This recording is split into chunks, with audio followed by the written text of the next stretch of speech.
I'm Jacob Reeves. I'm a senior tax manager here in our Newport News office, and today we are going to be going over some individual and estate provisions from the One Big Beautiful Bill. Hi, welcome. My name is Marie Wimmer. I'm a senior tax manager out of the Roanoke office for Brown Edwards. All right, changes to education. The first of which is a new tax credit. It is available when you make contributions to scholarship granting organizations.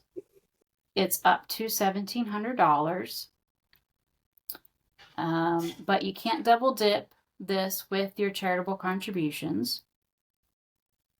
It is non-refundable, but can be carried forward. Yeah, so for this one, I think we're going to see a lot more states exploring this too at the same time.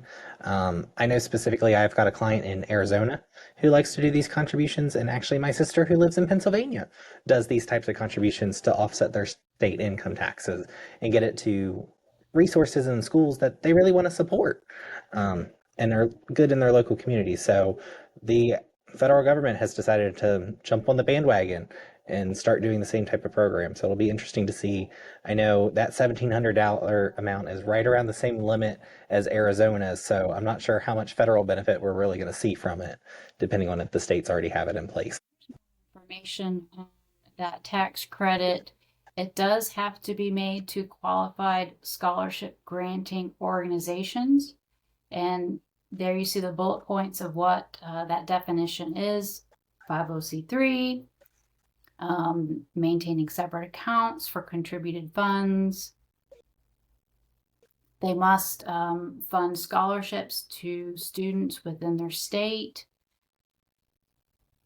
And states will need to provide the list of their scholarship granting organizations. And then they have to give scholarships to students, and then there's those requirements there for the students. Continuing on with education, we are allowed to exclude from income when an employer pays off the student loans of an employee.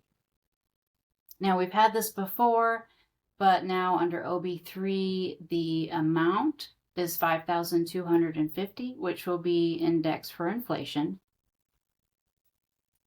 It does have to be for the employee. It cannot be for a spouse or dependents. And this only starts after the date of enactment, which was July 4th, 2025. Yeah, I think this is going to be. I haven't seen many roll this out as a benefit yet, but the more and more student loans become a bigger part, I think we're going to see a lot more of this coming through. That employers are going to start adopting it just to attract the talent because they know they need the schooling to recruit them. So in order to help get them there, their workers need to pay it off. Continuing on with education, we have changes to the 529 plans. 529 plans are not new. These were set up to help save for education, and they are tax-favored accounts.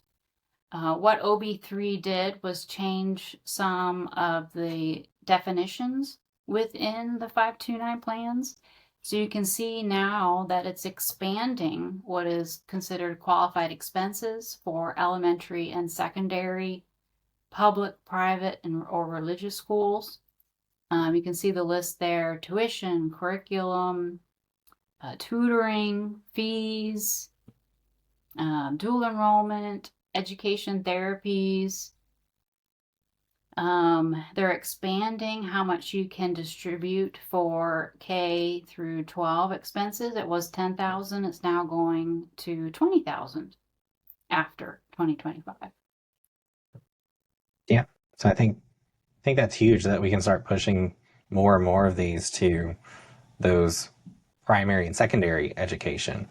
Like we're not just sending this up to undergraduate or graduate at this point. So Yeah, really and I'm pushing that curious. development. And it's curious. I wonder if it's people have been investing in 529 plans and then they can't use the funds. Hmm. So they're opening it up. Yep. Which we'll get into even more provisions on that here in a moment. And then what OB3 did for 529 plans here is also expanding qualified expenses for post-secondary. So again, you can see the list there: tuitions, fees. But again, you have to be careful because these are distributions after the date of enactment. Yeah. I think this will be huge for people, even just like us that are professionals, that we need to maintain our licenses in order to practice. We're fortunate that our firm covers it, but a sole practitioner, you're on your own. And yeah, it can be a business expense, but hey, why not take it out of a tax deferred account to cover it yourself and just never pay tax on it at all and potentially get some of that growth tax free? So I think we're seeing a lot of that, and a lot of trade schools and trade professions are now eligible. So it's opening it up from just being that direct college route to a wider class and more professions. So more people can reap these benefits and see what these accounts can do to sort of advance their careers. Yep. Yep. And then the next thing along that theme that we've been seeing all along is we're going to really start cracking down on that social security number in order to get those education tax credits as well.